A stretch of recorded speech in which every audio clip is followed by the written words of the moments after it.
ये बिल कहता।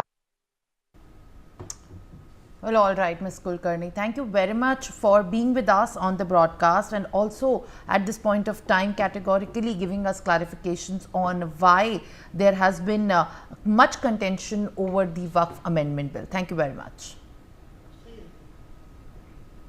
Now, whereas it's time to also get another guest back on the broadcast. Sasikanth Senthil, the Congress Lok Sabha MP, is joining me live on the broadcast. And when we are speaking about all the sides related to the Waqf Amendment Bill, it is important to understand that Congress's stand and Congress's view in uniting the major opposition front against the Waqf Amendment Bill is at. Sir, appreciate you joining me live on the broadcast. Thank you very much for speaking to us. First up, I want to ask you that why did the opposition members have walked out of the BAC meeting?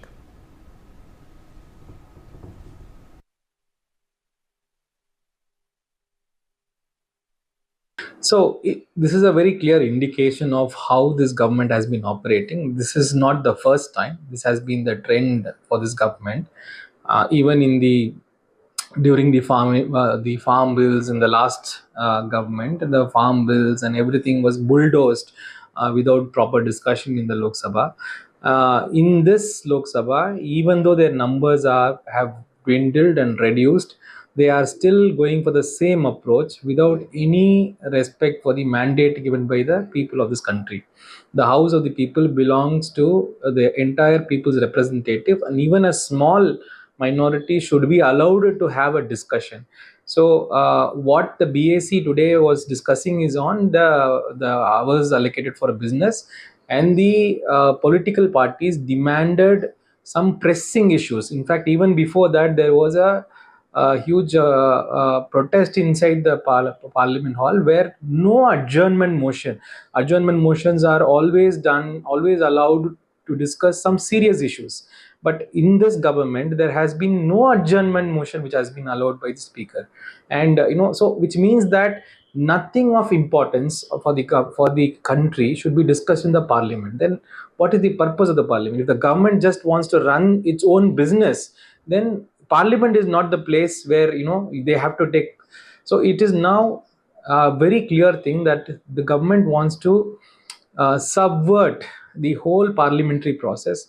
And today the BAC had to walk out because none of their requests, not even one of their requests, in terms of Manipur or in terms of other pressing issues, has not been accepted, and they've just allocated 8 hours for discussion for the Waqf bill, which is absolutely not right. In the context of various allegations on the JPC and the way in which the bill was scrutinized by the committees. So it is again another example of how the Bharatiya Janata Party has been bulldozing democratic practices in this country. Well, sir, when we talk about the opposition, there is also other side to it. The Kerala bishops have also backed the Waqf Amendment Bill. There are several segments in the community as well that have welcomed the move. How do you view this development, if at all? This is largely on a lot of fronts, given the fact by the opposition are being condemned. Which angle does this bill look beneficial to the Muslim community? Which angle?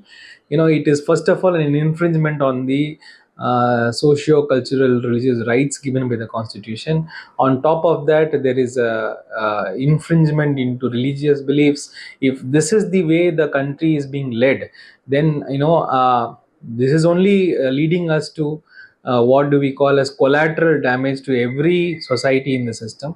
We are a very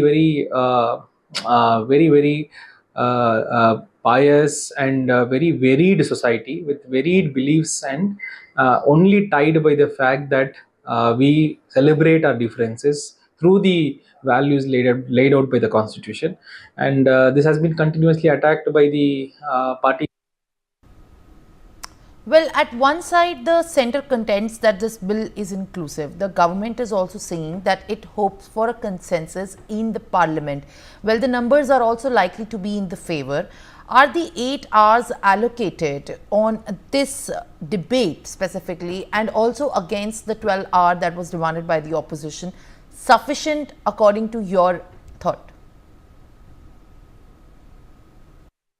See, there was a JPC, and in the JPC, the JPC chairman refuses to record the dissent notes given by the JPC members.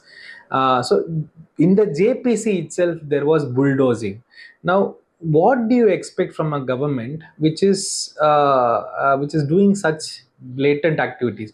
Generally, JPCs are there to bring consensus out, not to bulldoze an argument. Now, if you can't do that in a very small group of people, now it's only the government is just just playing tokenism to all this.